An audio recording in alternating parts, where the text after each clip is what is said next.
काय बोललो होतं मला खरंच कळलं नाही. आज माझा एक प्रश्न आहे, खरंच इंग्लिश इम्पॉर्टंट आहे का? नमस्कार मित्रांनो, मी तृप्ती आणि आज माझा एक प्रश्न आहे तुम्हाला देखील आणि मला देखील, की खरंच इंग्लिश शब्दपाठ करणं, इंग्लिशमध्ये बोलणं, इंग्लिशची प्रॅक्टिस करणं खरंच खूप गरजेचं आहे का? हा फक्त व्हिडिओ नाही आहे. या व्हिडिओमध्ये मी माझा पर्सनल एक्सपिरियन्स तुमच्यासोबत शेअर करणार आहे. तर मित्रांनो, मी जेव्हा छोटे होते, माझी आई मला नेहमी सांगायचे की इंग्लिशचे वर्ड्स पाठ कर, इंग्लिशमध्ये बोलण्याचा प्रयत्न कर, इंग्लिशचं वाचन कर. I don't know Y she has told me like that things, but तेव्हा मला हे सगळं खूप इरिटेटिंग वाटायचं आणि मी कधी कधी करायची पण नाही हे सर्व काही.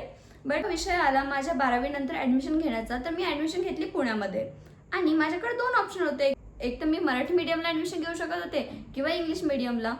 पण त्यावेळी माझा भाऊ मला एक गोष्ट बोलला, तुला जर महाराष्ट्रामध्ये थांबायचं असेल तर तुला इंग्लिश शिकण्याची काही गरज नाही, मराठी सफिशियंट आहे टू स्टे इन महाराष्ट्र. पण जर तुला महाराष्ट्राच्या बाहेर स्वतःला एक्सप्लोअर करायचं असेल तर तुला गरजेचं आहे इंग्लिश शिकणं. त्यावेळी तो नेमकं काय बोलला होता मला खरंच कळलं नाही. बट मी घेतली इंग्लिश मीडियमला ॲडमिशन आणि मला पुण्यामध्ये काही इश्यू पण आला नाही इंग्लिश लँग्वेजबद्दल किंवा कशाबद्दल.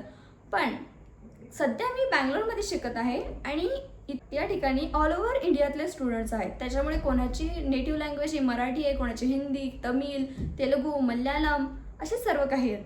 पण जेव्हा आम्ही एकत्रित बोलतो किंवा एकत्रित डिस्कस करतो तेव्हा आम्ही एकच कॉमन लँग्वेजचा वापर करतो, ती म्हणजे इंग्लिश. आमचे लेक्चर्स देखील इंग्लिशमध्ये होतात. That time I realise what he want to say. And सध्या मी थोडं इंग्लिश शिकण्याचा प्रयत्न करते आणि इंग्लिशचं प्रॅक्टिस करते. काही वेळेस मला देखील नर्वस फील होतं की मी क्लासमध्ये जेव्हा बोलते आणि मला एखादा शब्द आला नाही तर मी अडखळते का. पण हो, हे गरजेचं आहे इंग्लिशमध्ये बोलणं. कारण तुम्ही जेव्हा इंग्लिशमध्ये बोलता, don't hesitate when you are speaking in English. भाई, चुका सगळ्यांकडूनच होतात. तुम्ही देखील चुकू शकता, मी देखील चुकू शकते, because we all R humanly. पण आपण जर आपल्या भीतीवरती मात करून इंग्लिश शिकलो तर आपण खूप कॉन्फिडेंट फील करू.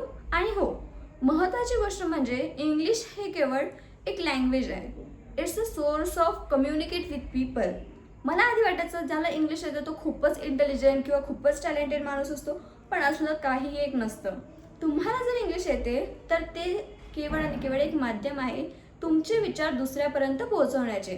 त्याच्यामुळे काहीही भीती न बाळगता बिनधास्त इंग्लिश बोलायचं. आणि हो, खरंच इंग्लिश शिकणं गरजेचं आहे.